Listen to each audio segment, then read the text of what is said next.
Assalamualaikum warahmatullahi wabarakatuh. Perkenalkan, nama saya Hayati Fauziah. Saya salah satu mahasiswi di Sekolah Tinggi Ilmu Administrasi Lokal A semester 6 non-reguler. Saya akan memaparkan materi terkait perencanaan pembangunan di bidang keagamaan guna memenuhi tugas mata kuliah perencanaan pembangunan. Sebelumnya, kepada yang terhormat Bapak Jumadi SAP MT, saya selaku mahasiswi didikan Bapak memohon izin. Bismillahirrahmanirrahim. Di dalam melakukan perencanaan pembangunan, pemerintah melakukan pembangunan yang akurat. Salah satunya perencanaan di bidang keagamaan.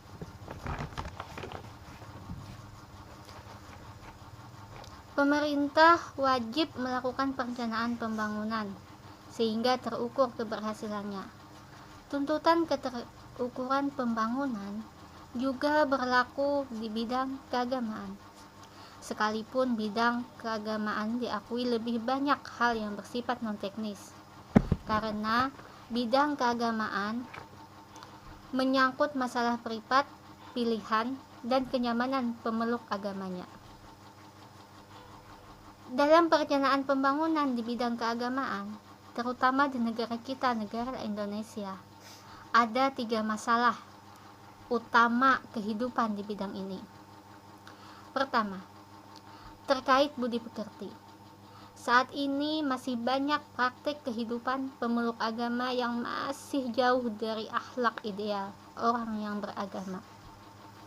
Maka dari itu, merugikan kehidupan berbangsa. Seperti praktik korupsi yang sangat marak yang terjadi di Indonesia ketika memegang jabatan atau posisi tertentu, dengan menghalalkan segala cara untuk mendapatkan sesuatu, mengorbankan orang lain untuk kepentingan pribadi, dan semua perilaku yang tidak dibenarkan oleh agama. Yang kedua, semakin canggihnya media dalam memfasilitasi berkembangnya paham-paham transnasional. Keadaan ini diperparah dengan keadilan sosial yang belum sepenuhnya tercapai. Kesenjangan ekonomi masyarakat yang semakin menganga, dan penegakan hukum yang belum memenuhi rasa keadilan.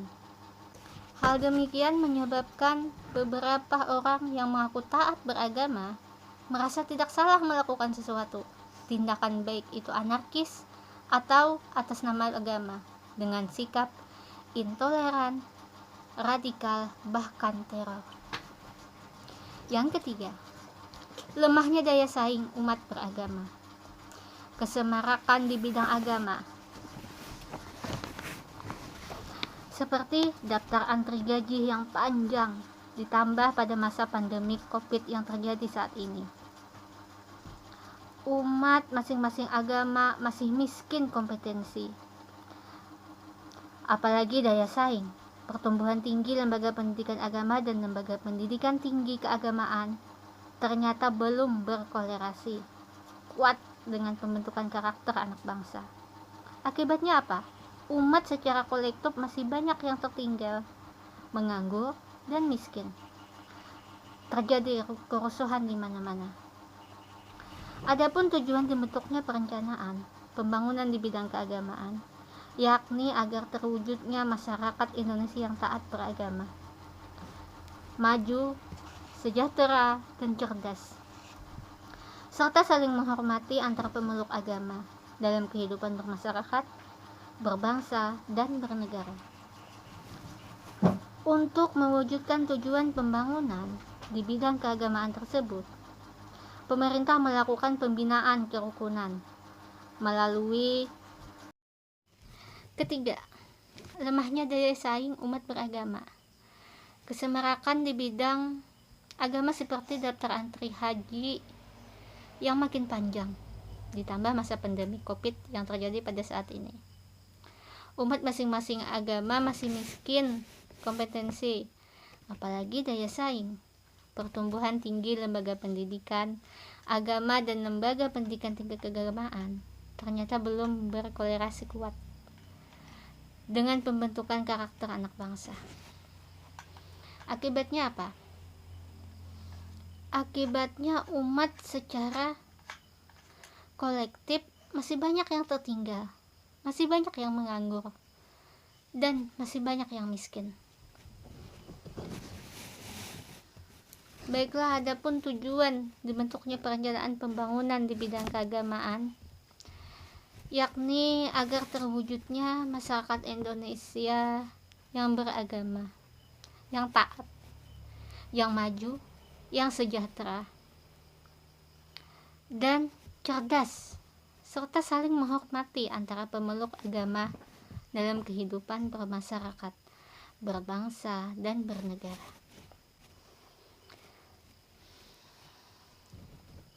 Baik, untuk mewujudkan tujuan pembangunan di bidang keagamaan tersebut, pemerintah melakukan pembinaan kerukunan hidup umat beragama dengan meningkatkan aspek pelayanan melalui upaya pembangunan tempat-tempat ibadah serta gedung-gedung balai nikah atau kantor urusan agama, dan pembangunan sarana prasarana keagamaan lainnya.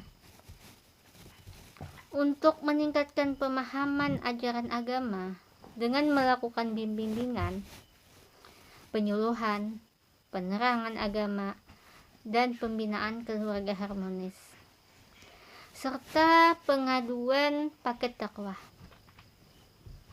melalui lembaga-lembaga terkait.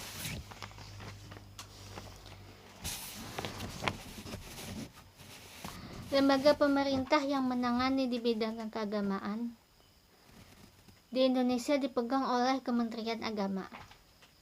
Kementerian Agama bertugas menyelenggarakan urusan pemerintahan, yaitu di bidang agama, untuk membantu Presiden dalam penyelenggaraan pemerintahan negara Indonesia. Di sini harus ada kemitraan antara pemerintah dan lembaga agama dalam mewujudkan pembangunan di bidang agama. Peran pemerintah tidak akan maksimal kalau tidak